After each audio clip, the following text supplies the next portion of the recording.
Je m'appelle Marianne Vinegla Camara. Je signe souvent sous le nom de Marianne, tout simplement. Je vis à Paris depuis 1991 exactement. Et je suis d'origine française et espagnole. Je suis auteure. D'abord, je suis auteure.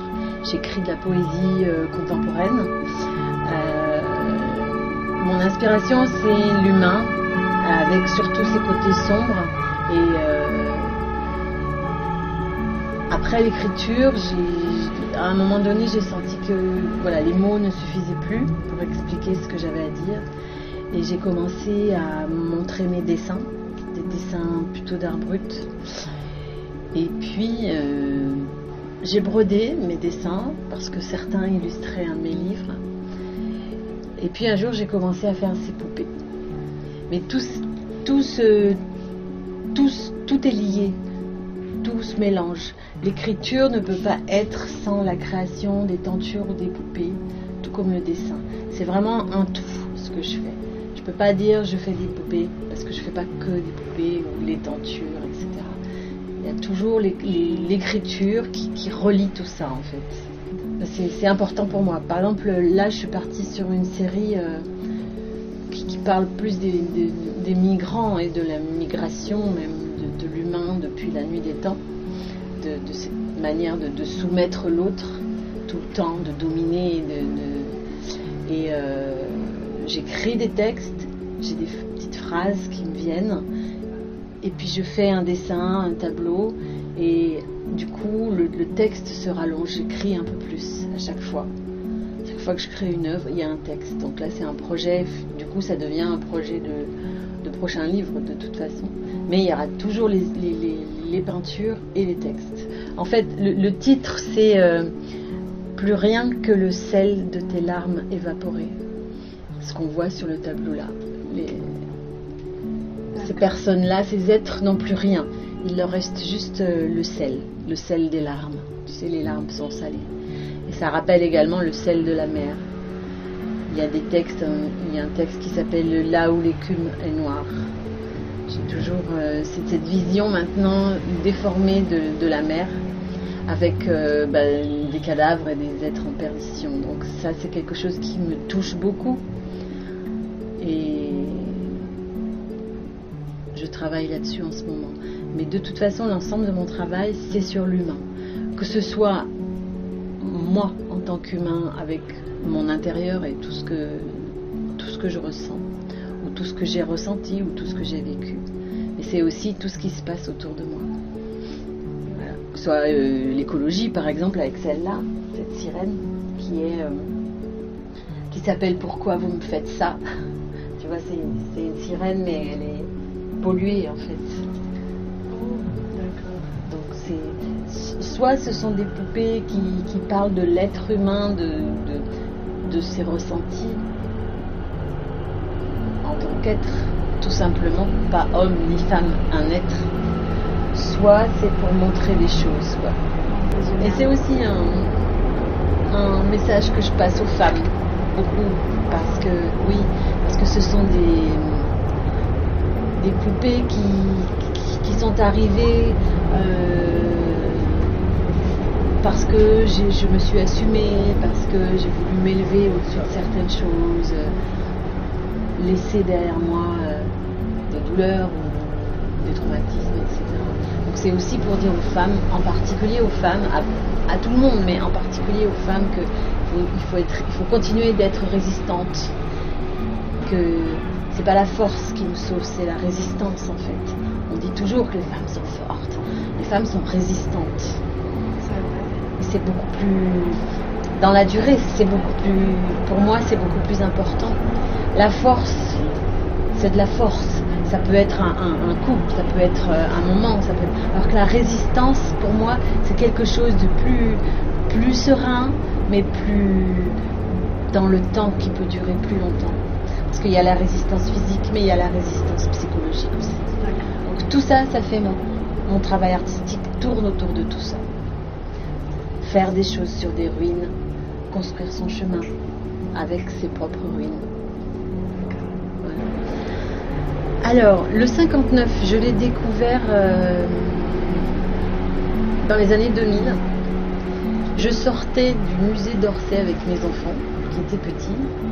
Et mon fils m'a dit, mais mon fils ou ma fille, je sais plus, ils étaient tout petits. Maman, pourquoi les peintres sont tout le temps morts?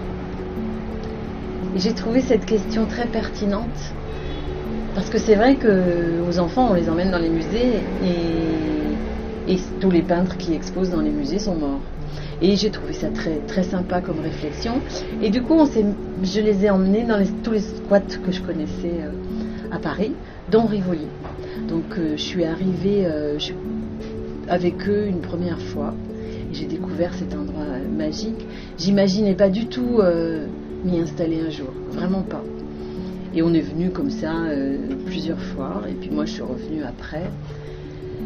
Et puis, il y a 2 ans à peu près, j'ai un ami qui me dit, viens, on va dire bonjour à un artiste que je connais qui est au 59 Rivoli. Et là, j'ai vu le lieu différemment. Je me suis dit, waouh, mais c'est là que je dois être, quoi. Et j'ai fait un dossier et j'ai été prise. Donc je suis là depuis janvier et c'est super, vraiment, parce qu'on est superbement bien accueillis, comme dans une famille qu'on a choisie. Ça, c'est important de le dire. Et il y a cette grande famille, et puis il y a chaque étage a son ambiance, a quelque chose qu'on ne peut pas expliquer. Il y a une manière de nous prendre comme ça. On est vraiment dans une bulle et c'est très agréable. Alors il y a beaucoup de monde, il y a beaucoup de public. Et ça aussi, c'est très important. Pour moi, en tout cas. Moi, je trouve que le public m'apporte énormément. Déjà parce que je travaille sur l'humain. Donc, je vois toutes les générations, toutes les nationalités, tous les milieux sociaux, ici. En plus, je suis dans l'entrée. Et ça, c'est un mixeur, ici. On est dans un gros mixeur. Tu vois, on a tout mis dedans et tout ça se mélange. Alors, parfois, ça peut être désagréable, ça arrive. Mais bien souvent, c'est super, c'est très enrichissant, c'est très nourrissant. Parce que déjà, ça m'oblige à répondre à des questions que je n'aurais pas imaginé qu'on me pose un jour. Ça m'oblige à aller explorer des coins de ma création. Et en expliquant aux gens, je découvre en même temps ce que je dis. Des choses auxquelles j'avais pas pensé en parlant quand on me pose des questions. Et ça, pour moi, c'est génial. C'est vraiment génial parce que les gens ont des questions des fois incroyables et les enfants aussi. On voit beaucoup d'enfants. Ça, j'adore. J'avais un dialogue avec la construction, avec la poupée, par exemple, parce qu'ils me demandent combien de temps tu mets pour faire une poupée. Et alors les premières fois, je me retrouvais à leur dire, je sais pas. Parce que je fais d'abord la tête, puis je pose la tête sur le support. Et là, il peut se passer 3 mois, comme il peut se passer 2 jours. Et en expliquant ça, moi-même, je n'y avais jamais pensé à ça. Et je me dis, waouh, c'est vrai que je fais une poupée, mais je peux mettre 3 mois comme je peux mettre 2 heures. Parce que j'ai l'impression que c'est elle qui me parle. Donc si elle ne me parle pas, la tête reste là et puis j'attends. Ou alors je monte une poupée et puis c'est toute finie et puis non, il y a quelque chose qui ne va pas. Et je recommence. Souvent c'est la tête. Par exemple celle-ci, elle n'avait pas du tout cette tête au départ. D'accord. Elle avait une autre tête que j'ai enlevée parce que ça n'allait pas. Elle était trop grosse, je sais pas, ça n'allait pas. Elle racontait pas ce qu'elle avait envie de raconter. Et donc les gens me demande elle, pourquoi elle a la tête penchée, par exemple. Je sais pas. Parce que quand je l'ai construite, et c'est vrai, ça m'a rappelé, voilà un exemple justement. C'est vrai que quand je l'ai construite, cette poupée, je n'arrivais pas à fixer sa tête. Pour moi, c'était elle qui voulait avoir la tête penchée. Elle a toujours eu la tête penchée. Et les gens, ils me disent, mais pourquoi avec les tentures, c'est pareil. Combien de temps je mets pour broder. On me pose des questions technique ou très hyper réaliste. J'y pense pas. D'accord. Et c'est ça qui est intéressant du coup, parce qu'après, quand j'explore d'autres côtés en fait, ça ouvre d'autres portes. C'est-à-dire qu'eux, ils ont l'impression qu'ils viennent nous voir, le public, mais moi parfois j'ai l'impression que c'est moi qui suis en train de l'observer, le public. C'est une chance de pouvoir avoir un condensé de la population mondiale, finalement. Ouais. On a un échantillon de beaucoup de choses, quoi. Il y a tous les styles. Il y a les gens qui sont rentrés là sans savoir trop où ils étaient, qui ne vont peut-être jamais dans les musées, ou qui s'en fichent de l'art. On les reconnaît, ceux-là. Mais ils ont... voilà. Tiens, ils ne savent pas où ils sont. Ils ne comprennent pas. Ils rigolent ou ils se moquent. Peu importe. Ils sont rentrés, en fait. Ils sont rentrés et ce qu'ils ont vu, ils le reverront peut-être jamais. Ils retourneront peut-être jamais, ni dans une expo, ni dans un musée. Mais ils sont venus à Rivoli. C'est vrai. Ouais. Et ça, c'est génial. Ben, il y a le fait de, comme on dit, tu es rentré parce que tu as vu de la lumière, quoi. Il y a des gens qui rentrent, mais ils ne savent pas où ils sont. Il y en a qui croient qu'ils sont dans un magasin, il y en a qui croient qu'ils sont dans un musée, il y en a qui croient qu'ils sont je ne sais où.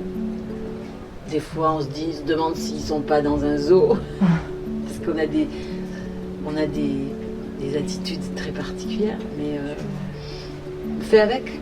C'est le monde qui est comme ça. Après, travailler devant les gens, il y a des jours où on est capable, il y a d'autres jours où on l'est moins. Ouais. Ça, oui, parce que ça dépend de la phase du travail. Moi, maintenant, ça me dérange plus. Franchement, ça me dérange pas. Quand ça me dérange, je travaille pas sur des choses intimes, en fait. D'accord. Je vais terminer quelque chose, je vais pas commencer une tête de poupée, par exemple, les jours où il y a beaucoup de monde. Parce que, ou terminer une poupée. C'est des moments intimes et intenses. Et parfois, j'ai pas envie de le partager.